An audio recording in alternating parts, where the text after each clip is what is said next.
Welcome Inside Appalachia. I'm Caitlin Tan. And I'm Mason Adams.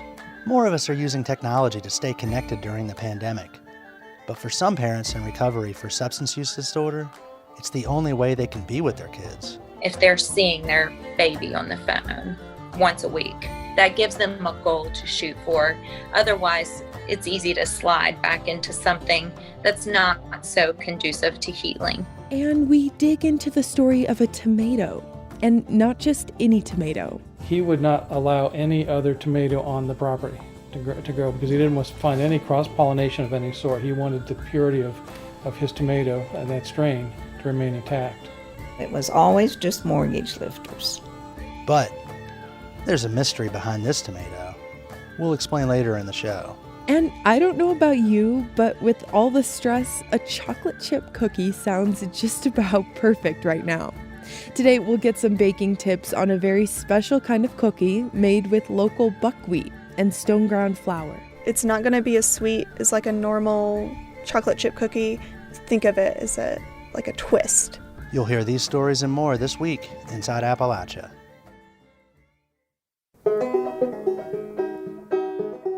Welcome inside Appalachia. I'm Mason Adams. And I'm Caitlin Tan. Today, we're going to listen back to an encore edition of Inside Appalachia. We originally aired this show last November, and it was the first time Mason and I ever hosted together. So we began by asking each other a little bit about our backstories. So, Mason, we originally met through the Folkways program. For the past 2 years, you've been a part of our network of Folkways reporters, mostly reporting from Virginia. What were a few of the stories that we might have heard that stood out to you? Well, I'd love the chance to do these stories that the Folkways program gave me and work with the producers and editors that I did. The first story I did was about an Afghanistan veteran who came back from the war with some issues and has, sort of found a new life through tying flies. I did one about a father-son combination in Roanoke who do these beautifully restored antique automobiles. And then earlier this year, as the pandemic was really starting to set in, I went up to Dinosaur Kingdom 2 in Natural Bridge, which is this bizarre roadside attraction where Union and Confederate soldiers fight dinosaurs. So you've reported then on Folkways, obviously, but you've also worked as a freelance journalist for a long time and for national publications. So you bring a lot to the table here. What are you hoping to see going forward as a host with Inside Appalachia? Well, ever since I started listening to Inside Appalachia, what I've loved about the show is how it can find and collect these stories from all over the region, all different kinds of stories, and it puts them in this regional frame that really brings them into context and it brings out the meaning and the connections. So I may not necessarily think too much about a story from Ohio, but when it's done then Inside Appalachia, I immediately make these connections as to how it affects my own life or how it fits with things I see. And it tells these kinds of stories. That's the reason I got into journalism from wildlife biology a couple years out of college is I'd moved away from Appalachia and I saw journalism as a way to come back and tell these regional scope stories. And that's what I've tried to do, in newspapers and on a freelance basis. And Inside Appalachia really hits that type of story that I like. And what I really love about it is that there's so many ways people draw divisions, whether it's political or denominational, or even in what neighborhood you live in. And I love how Inside Appalachia is just welcoming and wraps everybody in and brings us all together for these stories that help us understand our region and the world. Mason, I completely agree. And in the past couple years reporting for Inside Appalachia, I've had the opportunity to see that and learn about the region. And to be honest, it had never crossed my mind to host the show. I'm a newcomer to the region, and I've really tried to take a back seat and let you all tell me about your culture and home. I originally started reporting professionally in Alaska as a fisheries reporter, and then I spent some time in D.C. doing national reporting, and then I eventually made my way to West Virginia. And to be honest, I'm a newcomer to this region, but I've Gotta say, I feel a real connection to West Virginia. And I'm originally from Wyoming, and I grew up in a small town surrounded by the mountains. And so I think that has helped me feel connected to this place. And I not only love the landscape and the Appalachian Mountains, but I really have loved getting to know the people. You all have some incredible stories to share, and there's so much to be proud of and be excited about. So I guess that's what I'm hoping to see going forward is I really want Inside Appalachia to be a show about you, the listeners. And I'm excited to continue learning and discovering new things about the region and highlighting you all. And I'm really looking forward to connecting with Inside Appalachia's audience as well. One of my favorite parts of reporting, but kind of what drew me into the whole profession, was just the chance to go talk to people and learn something new about the world. You know, as I've expanded my journalism from covering communities to covering a broader region, like I love how every part of the region is different. And even city to city, holler to holler, back road to back road, they're all different. And everybody you meet, even the folks who say, oh, there's nothing interesting about me, you start talking to them and these stories just start spilling out. And that's my favorite part of journalism, and I think that's the part I'm looking forward to with the show, and especially with this particular audience and this region. Can't wait to get into it.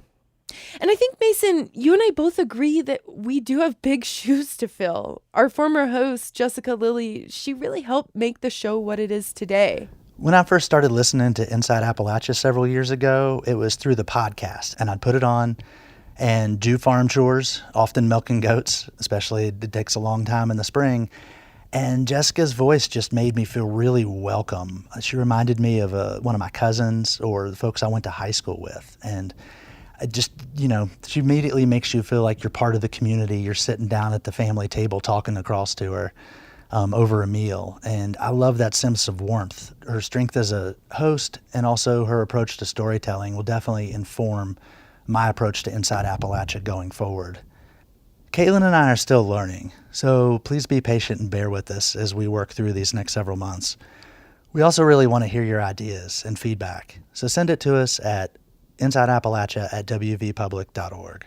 We're both really excited for the chance to be with all y'all each week. Well, Mason, are you ready? Should we get the show started? Yeah, let's do it. You're Inside Appalachia, and I'm Mason Adams. And I'm Caitlin Tan. On today's show, we're talking about renewal and regrowth. It's been a pretty stressful time for almost every human being on this planet. So we wanted to slow down, take a breath, and start off today's show talking about food, and in particular, cookies. One of our Folkways reporters, Rachel Green, has been talking with home bakers who bake pies and cookies with flour that's ground the old-fashioned way at a stone-ground mill. One of the bakers shared a recipe with Rachel for buckwheat chocolate chip cookies. So, Rachel, tell me about these cookies. I think we all could use one right about now. Yeah, of course. This recipe actually comes from Jennifer Lapidus, who runs Carolina Ground, which is a flour mill in Asheville, North Carolina. And it appealed to me because it's this twist on a classic that we all know and love. You can use this recipe to really highlight a unique ingredient, which in this case is buckwheat flour. Like, at first glance, the recipe kind of looks intimidating. There's two different types of flour, and then there's also sourdough discard. So walk us through those two things. So the sour discard is an interesting part of the recipe, and if you have worked with sourdough before, you know that you have to feed it every so often, and in some cases you end up throwing a lot away, and this is a really unique way to be able to use that product that would otherwise go to waste. And it's not super prominent in the recipe, but it does give a little tangy edge to the cookies. And then with the buckwheat, on its own, it doesn't have a super strong flavor. It is like a little bitter, which I think in this case plays really well with like the chocolate and the sweetness of the cookies. So it just kind of adds another dimension to the recipe. So there's two different types of flour. There's the buckwheat flour and then the bread flour. Why both flours? In a lot of cases, using if you want to call it an alternative flour like buckwheat flour or some of these other stone ground flours, they can be a little tricky to work with if you just use it for all of the flour in a recipe. It can maybe lead to something that's a little tougher or a little more dry or crumbly. So being able to use a bread flour in this case, or in other cases an all-purpose flour, allows someone who doesn't want to deal with all of those tricky things about using a completely new flour to kind of ease into it. Gotcha. And so, Rachel, would you consider yourself a baker, and had you had much experience with buckwheat flour before? I'm a novice baker for sure. I definitely like baking at home. So it's been really fun to explore new flavors and new flours. And this was the first time that I had worked with buckwheat. And I was really pleasantly surprised that it wasn't difficult to use. And I feel like if I can do it, then hopefully other people can too. So, Rachel, you actually recorded yourself making these cookies, and walk us through the steps of how you made these buckwheat cookies. It's a pretty straightforward recipe. You mix the butter together with the sugar and the eggs, and then the sourdough starter goes into that as well. In a separate bowl, you can mix all of the dry ingredients together, both of the flours and, any salt as well as baking powder. I found the dough, again, to be a little more on the cakey side, so it wasn't something that I could roll into a ball necessarily and place on a cookie sheet. It was more of you kind of had to portion them out with like a spoon. And what was your consensus? I ended up really liking them. I thought it was really well balanced in the end because you have the rich chocolate chip cookies and then the kind of slightly bitter buckwheat. And I think overall that worked really well for me personally. It's not going to be as sweet as like a normal chocolate chip cookie. So I think if you think of it as like a twist, I think that helps. Okay, kind of like an adult chocolate chip cookie. What about any tips for finding like buckwheat flour? I mean, it doesn't seem like something you would just go to Walmart to find, obviously. Yeah, for sure. That's somewhat of a tricky thing about it. I had to go to a local food cooperative here in Asheville. If you can find a store that has a bulk bin where you can get just the amount you need, you can come out a little cheaper. Okay, cool. Well, I'm going to definitely have to give it a try. I'm, like us all, I've been trying to try new recipes during the pandemic. I mean, if there's any time to do it, I think now is the time. If you want that recipe for buckwheat chocolate chip cookies, it's on our website, wvpublic.org. Caitlin, I've noticed during the pandemic, people seem to be thinking more about local foods, probably because they're worried about supply chains and food shortages. Yeah, actually, according to Nielsen data, flour sales nearly doubled in 2020 compared with 2019. Sometimes we take flour for granted. It's the base for our baked goods, and that's about as far as most of us think about it. But as Rachel Green discovered, along with that cookie recipe, bakers in Western North Carolina are making all kinds of baked goods with stone-milled flour. Let's just pour the blueberries in the pot. Okay. So I've just got one lemon and I'm just going to zest it into the blueberries. This is baker Kia Mastriani rolling out dough for blueberry hand pies. I've never been able to roll a perfect dough circle. There's people who can and I don't. Ever. Mastriani is the baker behind Milk Glass Pie, a small batch pie bakery. She runs Milk Glass Pie out of her home in Shelby, North Carolina. My thing that I always say is love is pie. I just want to support local products. I want to bake by the seasons, and I just want people to taste the love in each pie. Mastriani calls her pies old-fashioned. She's inspired by Southern cuisine. You can find her whipping up everything from corn custard pies to tomato pies to lemon berry pies. She even started what she calls front porch pie at the beginning of the COVID-19 pandemic to deliver freshly baked pies right to people's doorsteps. But no matter the filling, one thing that ties all of Mastriani's pies together is the flour she uses. Flour that's stone milled right here in Western North Carolina. It's been really special for me to use it. A big reason Mastriani uses locally stone-milled flour is that it has a rich, distinct flavor that makes her pies stand out. Flour is more complex than it seems. Each variety of wheat is different and has a specific taste and texture that can be drawn out in the milling process.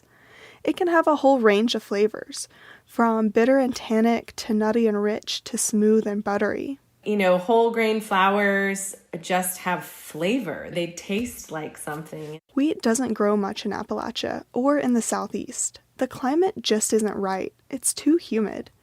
It has been possible to use local produce like heirloom apples or tomatoes, but flour is a different story. So local stone millers have stepped in to bridge the gap between bakers and grain farmers. We have been a baker-driven mill from the very beginning. That's Jennifer Lapidus. She's the founder of Carolina Ground, a flour mill based in Asheville, North Carolina that specializes in stone ground flour. And we started milling in the spring of 2012. Lapidus says Carolina Ground is part of a local grains movement. Lapidus sees the area surrounding Asheville, North Carolina as a great place for bakers like herself to be. The community is tight-knit. Many bakers, professional and amateur, see the value in locally milled flour. What's even more unique is that while Carolina Ground is used by bakers all over the South, including Mastriani, most of the wheat is actually grown in North Carolina. The main benefit of using locally ground flour, though, is that small-scale millers like Lapidus can focus on the milling process as well as the grain itself. You know, we're going back to a way of milling that actually really underscores the value of this grain. Each type of grain has a distinct look and taste, so Lapidus wants to make sure her flour reflects that. She says stone milling is the process that produces the features they're looking for. It's an ancient method of milling, likely the first according to scholars. With stone milling, the grains are slowly crushed between two huge 48-inch circular stones that are kept below 100 degrees. We're not going to just sort of process it for its pure functionality and efficiency, but stone grind and retain some of what is rightfully there in terms of nutrients and flavor and character of the grain. Stone milling has almost nothing in common with roller milling, which is how most flour you see on grocery store shelves is produced. Roller mills are super efficient, but Lapidus says the process takes much of the flavor out of the flour. In contrast, she says stone grinding results in a rich, nutrient-dense flour. If you feel our flour, it just has kind of an oiliness that if you feel like grocery store flour, it just doesn't really have that same feel. Lapidus says the flour has a silky, smooth texture. Really super sexy. It's like this flour is just really beautiful. And some bakers swear by it. You know, I can see the whole grain in the dough. I mean, it's a different looking dough. Kia Mastriani says small flecks of whole wheat are speckled throughout the dough. It's very pleasant to look at, but it's also full of flavor. Whereas commodity AP flour or bread flour is almost designed to taste like nothing. This is Brennan Johnson. He runs the Walnut Schoolhouse, a one-room baking school in the small town of Marshall, North Carolina, 30 minutes from Asheville. Johnson grew up watching his father bake in the brick oven in his parents' backyard in Minnesota. Johnson fell in love with baking, too. When he graduated college in 2016, baking was an easy career choice.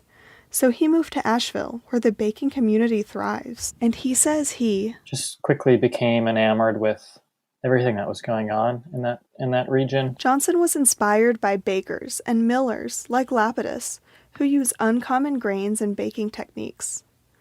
Now he runs the Walnut Schoolhouse, where he's introducing home bakers to the value of locally stone-milled flour. Flour is the base or the medium for making something, but it's not regarded as a flavor in and of itself. Johnson teaches and hosts classes for bakers of all skill levels, from an introduction to sourdough to a historical pie class hosted by Mastriani. He says there's a lot of interest from bakers of all skill levels here in Western North Carolina to learn new techniques and traditions.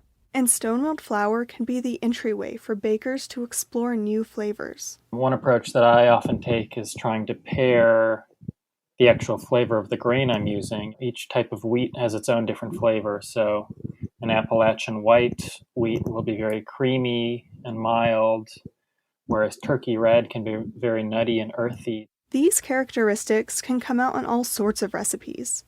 Johnson uses Appalachian white wheat flour like an all-purpose flour. It's great for pastries and pie crusts as well as bread. There are several challenges to using freshly milled flour. The oils that provide its flavor also mean it can spoil quickly, so many hobby bakers store it in the freezer to extend the shelf life and avoid fridge odors. And it can be harder to work with because whole grains soak up more liquid, so you'll have to add a little extra if you're substituting whole grain flour for all-purpose flour in a recipe. Cost is also an issue. Producing flour on a small scale means costs can be pretty high, multiple times higher than commodity flour even. This is something baker Kia Mastriani thinks about. I don't want it to become a luxury product where it's only for elite folks. So Mastriani and Johnson recommend combining more expensive flours with the all-purpose flour you can buy in the grocery store. This saves money and it still gives you a boost in flavor. This is important because more people are catching on to these unique flours, and not just because of the pandemic. They're becoming easier to buy, and bakeries across the United States are working hard to support these local grain economies. There may be drawbacks to using fresh, stone-milled flour, but it has a dedicated following, and Mastriani, Lapidus, and Johnson are all confident that it's here to stay. For Inside Appalachia, I'm Rachel Green in Asheville, North Carolina.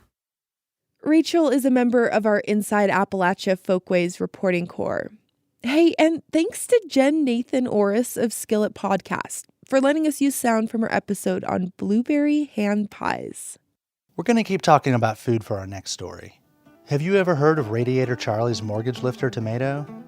Maybe you saw them at the farmer's market this summer. They're big, kind of pink and sweet. This heirloom breed got its start in Logan County, West Virginia. A guy named Radiator Charlie bred 2 varieties of tomato together to get a giant, juicy fruit. Word spread, and eventually so many people bought his $1 tomato plants that he was able to pay off his house. That's how the mortgage lifter got its name. It's a well-known story among tomato lovers, but it turns out there's a twist. There's a lesser-known West Virginia tomato, also called the mortgage lifter, that's older than Radiator Charlie's. Same name, different plants. What's going on here? Zack Harold decided to look into it and ended up getting a taste of the forgotten mortgage lifter. I'm sitting in Mary Lou Essler's dining room. Does this have salt on it already? Or? I just brought it, didn't I bring it? And before me on a blue china plate are 4 slices of tomato and a big dollop of Mary Lou's homemade mayonnaise. Oh, wow. I didn't come here to eat tomatoes. Mary Lou just happens to be one of those Appalachian grandmothers who won't take no for an answer when it comes to food. I'd really come here to talk about her in-laws. When she married her late husband Bob in 1960, it wasn't long before she was introduced to a priceless family heirloom, an heirloom tomato. They had beautiful dinners. There was a back porch over there and big family.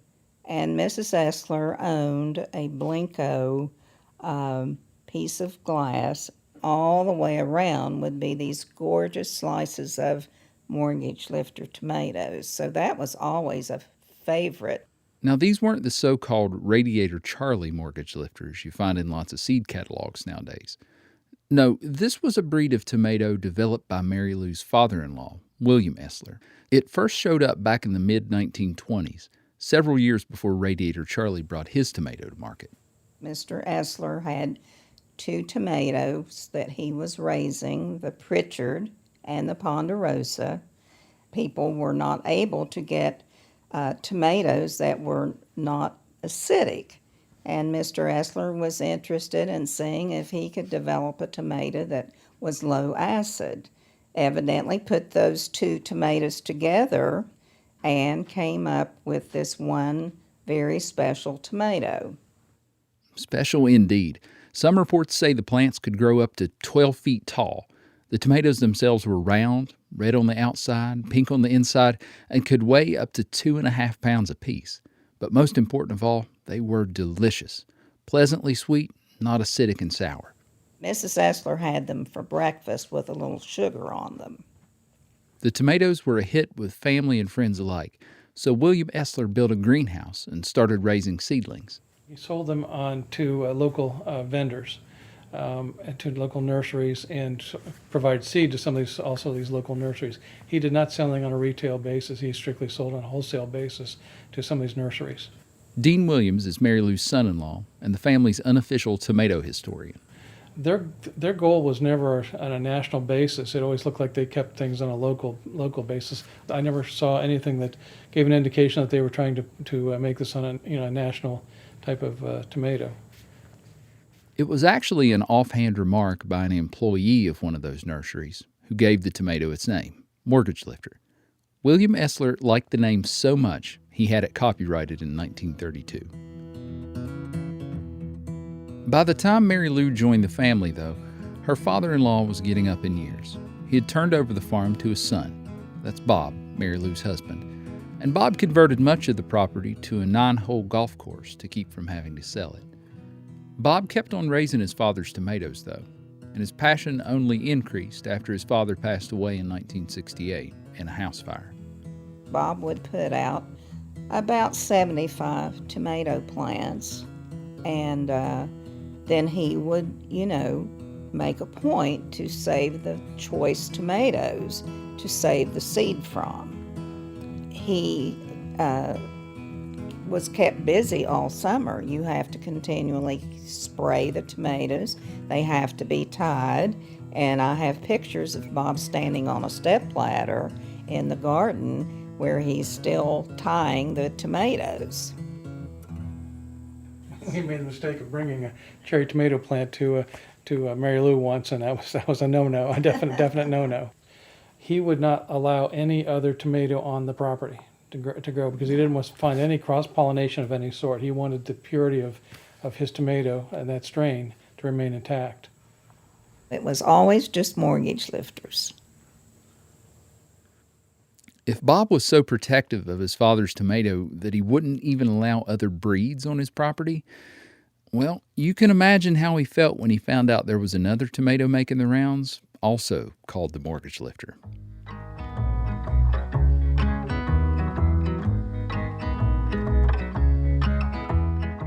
In 1987, Bob received a letter from a guy in Texas who got Mortgage Lifter seeds from his sister. She lived in Huntington and got Mortgage Lifter seeds from Bob. The Texan was leafing through a Southern Exposure Seed Exchange catalog one day when he came across a Mortgage Lifter tomato, attributed not to William Essler of Barbersville, West Virginia, but to Radiator Charlie from Logan, West Virginia. Confused, he wrote Bob a letter to see if he could clear things up. And we were like, what? We were, it was really rather shocking to find out that someone else was getting the credit for all of Mr. Essler's hard work. Bob didn't have much recourse. William Essler's copyright lapsed in the 1970s after the family attorney failed to file a renewal. So Bob did the only thing he could. He fired off a letter to Southern Exposure demanding the listing be removed. Now let's be clear. Bob did not believe that Radiator Charlie was claiming William Essler's tomato as his own. They're different plants bred from different parent tomatoes. Bob just felt that, with Radiator Charlie using the Mortgage Lifter name, his father's tomato, the original Mortgage Lifter in his mind, was being overshadowed. The letter didn't work. Southern Exposure and a lot of other seed catalogs still sell Radiator Charlie's tomato, and it's still called the Mortgage Lifter. But for the rest of his life, Bob did what he could to set the record straight. He gave lots of interviews to newspapers, magazines, and TV stations, and he also gave away a lot of tomatoes. That generosity is part of the reason the Essler Mortgage Lifter is still around today. Mary Lou tried to keep the strain going after Bob died in 2012, but she couldn't contend with the deer that liked to stop by. Her son-in-law, Dean Williams, grows tomatoes that he's pretty sure are Essler Mortgage Lifters. That's what they served me when I stopped by for the interview. They came from the Hatcher nursery in South Point. We grew 3 plants this year, so they came in fairly well. We still have quite a few tomatoes, but they're fairly on the smaller side than what they're used to. But Bob sent seeds to lots of people through the years. The family has heard that relatives in Virginia are growing Essler mortgage lifters. There's tales that the seeds have even made it to Australia and Panama and Africa. But the family knows for sure that a niece in Alabama is growing the genuine article. She's going to send seeds back to West Virginia so Dean can get them going here again. That's what's special about heirloom seed varieties. Their stories are never over, so long as people keep growing them. And knowing the story only makes the food taste better. I can testify to that. They may not have been as far. I'm not just saying this because the tape is rolling. I'm not just saying this because the tape is rolling. This is seriously one of the best tomatoes I've ever had. Oh, I'm so glad to hear you say that. That's what everybody thinks. For Inside Appalachia, I'm Zack Harold in Barbersville, West Virginia. Lettuce and homegrown tomatoes, up in the morning, out in the garden, get you ripe when you don't get a hard one. Zack's story is also from our Folkways project. You can hear more of our Folkways stories at wvpublic.org. Every time I go out and pick me a big homegrown tomatoes, homegrown tomatoes. What'd life be without homegrown tomatoes? Only two things that money can't buy, and that's true love and homegrown tomatoes. Does your family have an heirloom seed you've been passing on? Have you been able to keep it going? Tell us about it. We are at 600 Capitol Street, Charleston, West Virginia, 25301. Or send an email to insideappalachia@wvpublic.org. Up next, the sound of cicadas may not be your favorite sound, but we'll meet a woman who creates art that's inspired by and made out of cicadas. I want people to love them as much as I love them. Like, they're unabashedly themselves, you know? And they're these little creatures that spend all this time underground, and then they finally come out of the ground, and they're like, hey, I'm here. That's up after a quick break. You're Inside Appalachia. I'm Mason Adams. And I'm Caitlin Tan. We'll be right back.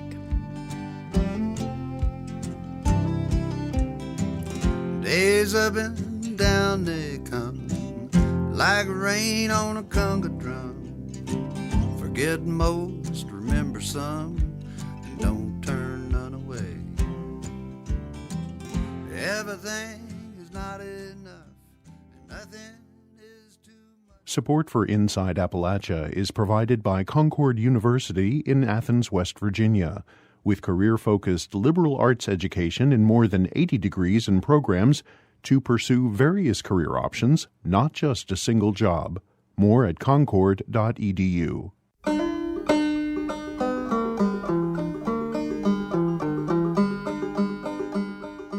Today, we've heard stories about people planting seeds of change, literal seeds, like heirloom tomatoes and wheat that's uniquely suited for our climate. These are both fun stories with a serious side to them. We've seen how people are finding joy through their gardens and food work, even through the pandemic and with winter on its way. But there are also people here in Appalachia who are going through some of the darkest, most challenging times of their lives. Next, we'll hear about how some families who were broken apart by addiction have managed to find healing and reunite. Within the past decade, the number of children in West Virginia's foster care system has increased by more than 65%. Today, roughly 7,000 children are in state custody. The opioid epidemic hit families hard, and now the pandemic is making things even harder. Despite this, people are finding ways to move forward. Last November, when we originally aired this episode, Emily Corio reported on some of the ways the pandemic has affected foster families. On a recent fall morning, Dr. Joshua Carter spins a metal bingo drum at his office at Cabin Creek Health Systems near Charleston. For his patients, it's the sound of progress. Every time they pass a drug test, they can spin the drum to earn prizes, like gas carts, track phones, or toys for their children. It's part of a program to treat methamphetamine addiction, but it requires in-person visits, and that hasn't always been possible this year. The big thing we've had to do is figure out how to keep everybody connected. Earlier in the pandemic, Dr. Carter saw increased dropout rates in his treatment programs as patients struggled to get to the 3-month sober mark. Since we went back to in-person for the last about month and a half, we finally had 5 people this week hit 90 days and get to graduate to the next phase of treatment. Dr. Carter says Zoom meetings weren't as effective as in person, and normal program requirements like volunteer work had to be scrapped. The pandemic has also created situations that challenge those in recovery. We always talk about in group the 3 big triggers as time, money, and boredom. A national survey conducted by the Centers for Disease Control and Prevention in June showed that 13% of respondents had started or increased substance use during the pandemic. Meanwhile, the number of emergency room visits in the state related to drug overdoses increased this summer when compared to the same time last year. Some of those struggling with addiction are parents whose children may end up in state custody. Delvin Johnson is the site manager of the Davis Child Emergency Shelter in Charleston, where kids ages 12 to 18 can go until they have a more permanent place in foster care. We are resuming like a sense of normalcy, kind of. Back in the spring, the shelter was full and children were staying longer. Since then, children have come and gone, and now a new school year is well underway. Youth care workers, myself, the new shelter supervisor, everybody's basically become teachers. Johnson says the staff and the kids have adjusted well, but some other aspects of daily life are more challenging, like getting kids to wear masks all the time. There was a scare at the shelter this summer when a staff member tested positive for coronavirus. Kids were quarantined for about a month. Staff could only go between the shelter and their homes, but no one else contracted the virus. We were cleaning a lot during that time, even still do, sanitizing the surfaces, wiping off doorknobs, wearing PPE, the face mask and everything like that. But there have been around 100 cases of COVID-19 among children in state custody since the pandemic began. Back in March, foster parent Amber Gall was caring for her 3 children and fostering 2 others, one of whom was close to being reunified with her parents. Then overnight trips to their house stopped, and calls took their place. Gall says it wasn't easy to keep a toddler interested in a video call for an hour, but she says it was worth it. If they're seeing their baby on the phone once a week, twice a week, that gives them a goal to shoot for. Otherwise, especially with like the drugs, it's easy to slide back into something that's not so conducive to healing. Then about 2 months into the pandemic, the little girl was reunified with her parents. In September, Gall and her husband adopted a 4-year-old boy they had been fostering for a year. This was their second adoption, but this one happened over Zoom due to the pandemic. It was quite a different experience, but it was equally as special. And then later that day, we had a drive-by congratulations party for him. And so even in the middle of this pandemic, there is some healing and hope. Brittany Adkins' story is also evidence of that. About this time last year, she was addicted to heroin and ended up in jail for 30 days. That's where she was when she learned that her 4 daughters were taken into state custody. What my rock bottom, I think, was when my kids got taken. Soon after, she also learned about Family Treatment Court. The court program started in Boone County last year to address the drug epidemic's effect on families. Parents involved in child abuse and neglect cases are connected to addiction treatment and parenting classes, among other things. Atkins was interested, especially since she could see her children throughout the process. When they said those words, you get to see your children automatically as soon as the day is set up, I said yes. That was it. That's all it took for me to say, yes, I want to be in family treatment court. Adkins regained custody of her 4 daughters ages 2 to 10 in August. I'm going to start out with Brittany Atkins. Along with 7 others, Adkins graduated from Family Treatment Court last month. Circuit Judge Will Thompson spoke about her success. Brittany encountered some hiccups when she first came into the program. However, with increased treatment and support, you now have 232 clean days. That's incredible, guys. And that, too, is the sound of progress. For Inside Appalachia, I'm Emily Corio in Morgantown, West Virginia.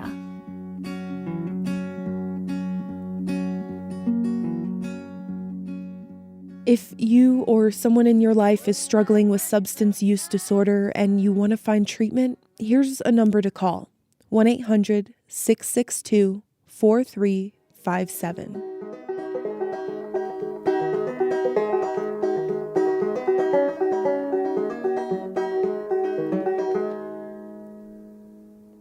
For our final story, we'll meet a woman who found a unique symbol of renewal and change: cicadas. You know, those noisy bugs that emerge every few years in the summertime. Well, it turns out cicada shells can be turned into art. Yeah, up on the Blue Ridge Plateau where I live, for weeks this summer we could hear the cicadas getting closer and closer until they finally engulfed our holler. They filled the air with that eerie drone and left shells scattered all over the place. Turns out those shells can be turned into art. Cicadas are oval-shaped winged insects that can be as long as 3 inches. They can be black, brown, or green, often with red or white eyes. Their mating calls are thought to sound like a hissing jet. There's like a lot of times that I hear people say, oh my God, these things are so annoying. They just scream all the time, or people are scared of them. That's Jessie McClanahan. She's a 26-year-old ceramic artist based in Charleston, West Virginia. Her work has a natural, organic look, often including plants or insects, specifically cicadas. I really love insects. And when I was a kid, I was convinced that they were my best friends. Jessie wears her hair in 2 braids with thick bangs across her forehead. She has detailed insect tattoos, one of which is a cicada covering her right shoulder. I need their screams to go to sleep sometimes. When I leave the South and I can't sleep, I have this YouTube video saved on my phone, and it's Appalachian Summer Nights or something like that. And it just has a bunch of cicadas screaming in the background. And in the last few years, Jessie's found a way to incorporate cicadas in her ceramics. I take cicada shells and I cast them in clay slip, and then I paint them. The cicada shells are actually the skin or exoskeleton the insect sheds when it emerges from underground. Jessie has gathered shells over the years just from living in the mountain state, and her friends also find shells for her too. In her studio, which is beneath Taylor Books in Charleston, Jessie dips her cicada shells in the clay slip, which is the consistency of a mud puddle. She fires the shells twice in a kiln. In between each fire is when she adds detail to the little guys. She starts by sanding down any fingerprints or rough edges. These things are really delicate, so I have to use a fine touch. This one's actually a really nice one. He has all his legs. Some of them are missing legs, or like their heads are a little wonky. Jessie jokes that she spends so much time with the cicadas that they take on their own personalities. Just like the way that they're sitting, like some of them, their heads are kind of like obscured by their little claws a little bit more, or some of them like have their claws spread out more and they look sassy or shy. She also paints the shells several times with clay and then paint to prepare them for the kiln again and to also add detail. So I start off with the eyes, and I feel like that determines their personality a lot too. Cicadas have 5 eyes, 2 main eyes and 3 on top of their heads, which actually help them see the light through the soil so they know when to emerge. Jessie says her cicadas aren't hyper-realistic, but a loose interpretation. They're still pieces of art. She uses several different paint brushes to create texture and depth. So right now I'm painting on their little underbellies. Jessie first started using cicadas in her artwork in a college class, mostly out of curiosity. But now she's on a mission to rebrand the insects through her work. I want people to love them as much as I love them. Like, they're unabashedly themselves, you know? And they're these little creatures that spend all this time underground, and then they finally come out of the ground and they're like, hey, I'm here. Jesse's ceramic professor at West Virginia State University, Molly Erlandson, was actually there when Jesse thought to cover cicadas in clay. I'm looking at one right now. They're amazing, unique. Molly says she's never seen it done before, and that the natural world plays a big part in all of Jesse's other ceramic work. All of Jesse's ceramics are earth tone colors, ranging from everyday items like mugs and bowls to abstract sculptures. And rather than using a potter's wheel, all of her pieces are hand-shaped. Jesse says it's more time-intensive, but it allows for more of a one-of-a-kind process. Her signature sculptures look like a clay web in a rounded shape or vessel, sometimes containing plants or flowers, or even with cicadas attached to the webbing. Molly says she interprets the webs as Jesse's reaction to her environment. She talks a lot about the terrain of West Virginia, how she grew up here, how she is sort of in love with the look of the land. And I see her work as greatly reflecting that. And Jessie agrees. In fact, she says the life cycle of the cicada is representative to her of what is happening in Appalachia right now. When the cicada emerges from the ground, it sheds its shell and goes through what Jessie calls a rebirth and growth. And that process of change is what she sees in Appalachia. We have traditionally made all of our money off of coal mines, and that's not as feasible right now. So we see all this change happening within our communities. And man, some of it's not for good, but I see some good happening as well. We're going through change. We're going through a rebirth in some areas. This year, Jessie was selected for the Emerging Artist Fellowship for the Tamarack Foundation of the Arts. She's one of 5 artists chosen in the state. Her cicadas are featured in her work through the fellowship. If you want to see Jessie's work, go to our website, wvpublic.org.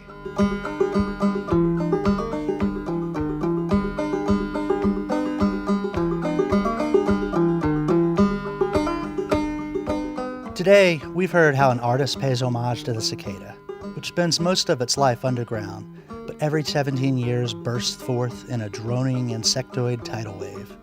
We also learned how people are using their talents to produce artisanal flour and heirloom tomatoes. And we heard from folks who were rebuilding their lives and families after struggling with substance use disorder. Mason, I listen to these stories and I'm struck by how the world can be a dark and challenging place sometimes. But through all that, it's also filled with wonder and joy, and I think it's important to remember all of that. Yeah, we talked earlier about what we were looking forward to, and I think that's a big part of it too for me, is just getting to cover this region and tell its stories in all their richness and complexity. I totally agree. There's so many more stories that I'm excited to bring to the show that will help share the complexities of our region. Till next time, thanks for joining us as we journey throughout Appalachia.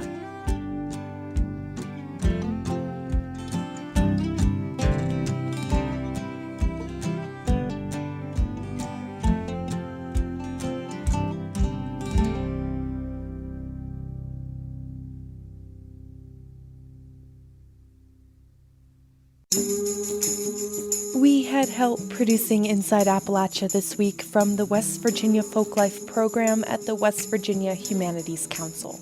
Our theme music is by Mac Jackford. Other music this week was provided by Dinosaur Burps, Guy Clark, and Anna and Elizabeth. Roxy Todd is our producer. Jade Arthur Holtz is our associate producer. Our executive producer is Andrea Billups, and our editor is Kelly Libby. Our audio mixer is Patrick Stevens. Sandra Alloy also helped produce this episode. For Inside Appalachia, I'm Mason Adams. And I'm Caitlin Tan. You can find us on Twitter at @InAppalachia. My Twitter handle is at Miss_CTAN. That's MISS_CTAN, like the color.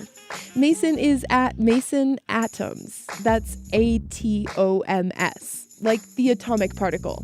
You can also send us an email to insideappalachia@wvpublic.org. Visit wvpublic.org/InsideAppalachia to sign up for the Inside Appalachia newsletter. There you can also subscribe or download all of our stories, or look for the Inside Appalachia podcast wherever you get your podcasts. Inside Appalachia is a production of West Virginia Public Broadcasting.